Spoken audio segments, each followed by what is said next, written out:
Chapter 6. 131. The funniest thing in the world.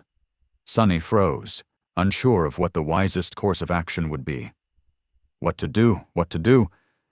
After meeting Sylvain, he had a heavy prejudice against crossing paths with powerful figures of the Kingdom of Hope. And Noctis was very powerful. Of that, he had no doubt. In fact, Sonny was pretty sure that the friendly young man who was looking at him with a charming smile was none other than one of the 7 immortals' shackles of the imprisoned demon, the mysterious Lord of the East. Even without taking into account the otherworldly presence that all transcendence seemed to possess, it was easy to tell there was vast and dreadful power within Noctis, hiding behind the deceptively carefree gleam of his lustrous eyes. Plus, there was a citadel in the eastern reaches of the Chained Isles literally called the Sanctuary of Noctis. Who else could have been the ruler there? Who else could have possessed the beautiful flying ship and had their image put on the miraculous coins? So Sonny had no desire to meet the strange immortal, even though Noctis seemed weirdly friendly and unthreatening. Actually, that only made him more terrifying. But was there even a choice?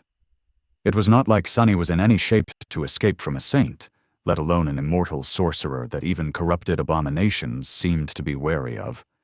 He hesitated for a bit, then sighed, rose, and headed toward the crackling fire. Noticing that, Noctis hummed in satisfaction, and then slightly moved his hand. Immediately, droplets of dew flew from the grass, forming a clear stream that swirled around his body, washing the dry blood away. An exquisite silk cloak rose from the ground, wrapping itself around him. The diamond sickle whistled through the air, shaking itself clean, and hung itself on the sorcerer's belt. Sonny continued walking, still clutching his aching chest, and observed the bizarre occurrence with a deadpan expression. Damn! Why don't I know how to perform tricks like that? That would make life so much easier. Finally, under the gloating gaze of the vindictive, gloomy shadow, he walked into the circle of light, and couldn't help but tremble when the saint threw a curious glance at him. It was hard to remain calm in front of a being that could obliterate you with one finger. The whole situation was sort of ridiculous, actually. Noctis looked like a pampered young man in bright silks, with an effeminate face and the body of someone who had never once exerted themselves physically. His hands were smooth and uncalloused, and his build was slender and soft, almost frail. Sonny, on the other hand, was a towering demon clad in an intricate and fearsome suit of onyx armor, his gaunt figure brimming with ferocious might. He had twisting horns, 4 powerful arms, and a mouth full of sharp fangs, his eyes completely black and inhuman. And yet, it was the demon who was afraid of the pampered young man, and not the other way around. Ridiculous! Noctis studied the tenebrous demon in front of him, his smile growing wider. Ah, what a fortuitous encounter. A shadow. Did fate guide you to me, I wonder? Sonny grew very still. Fate? What does he mean? The sorcerer, meanwhile, gestured for him to sit. Sit down, Shadow. It seems that you are unwell. Rest for a bit and warm yourself. Sonny hesitated, then lowered himself to the ground, sitting across the dancing flames from the transcendent. He gleaned at Noctis's soul to make sure that he was right to call the young man so, and saw a single, resplendent core shining in his chest. That was a soul of a saint indeed. Noctis remained silent for a while, and then asked, Say, Shadow, what is your name? Sonny lingered, then stretched a hand forward and scratched 2 runes into one of the stones surrounding the fire. Sorcerer's brows flew up. Those runes, huh? Goodness gracious.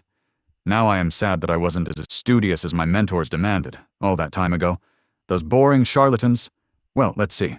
Star? No, that should be sun. Lost sun? Absence of sun. Sunless? Sonny nodded, causing Noctis to beam with a prideful grin. Ha! There's indeed no one smarter than me in the Kingdom of Hope. The rumors are true. Well, of course they are true. I'm the one who paid storytellers to spread them. In any case, Sunless, what a fitting name you have. Truly a name worthy of a shadow. A little on the nose, if you ask me. But very nice nevertheless. Well done. Sonny tilted his head, staring at the saint in confusion. What the hell? Is this guy just eccentric or completely insane? Noctis didn't mind being stared at, and instead seemed to enjoy it a great deal. He looked at the onyx demon in return, the smile frozen on his face.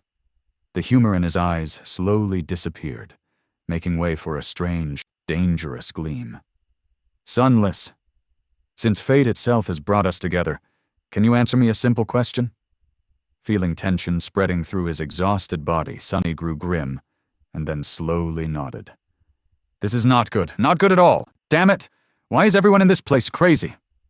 Noctis leaned forward and said, his voice deceptively calm and friendly. Tell me, do you perhaps have a knife cut from a single piece of black obsidian in your possession? Sonny shivered. How the hell does he know? But there was nothing he could do. The question had been asked, and now he was compelled to answer. He struggled against the flaw for as long as he could, then gritted his teeth and nodded again. The immortal sorcerer stared at Sonny for a few moments, his lustrous eyes reflecting moonlight like two shining pools of pale blue radiance. Then he suddenly threw his head back and exploded with joyful laughter, as though he had just heard the funniest joke in history. Noctis laughed so hard that tears appeared in his eyes, glistening in the moonlight like crystals. Finally, he satiated his mirth and glanced at Sonny once again, the carefree smile returning to his face. Ah, Sunless. Fate is the funniest thing in the world, don't you think? You and I have a feeling that we are going to be great friends, Sunless. Believe it.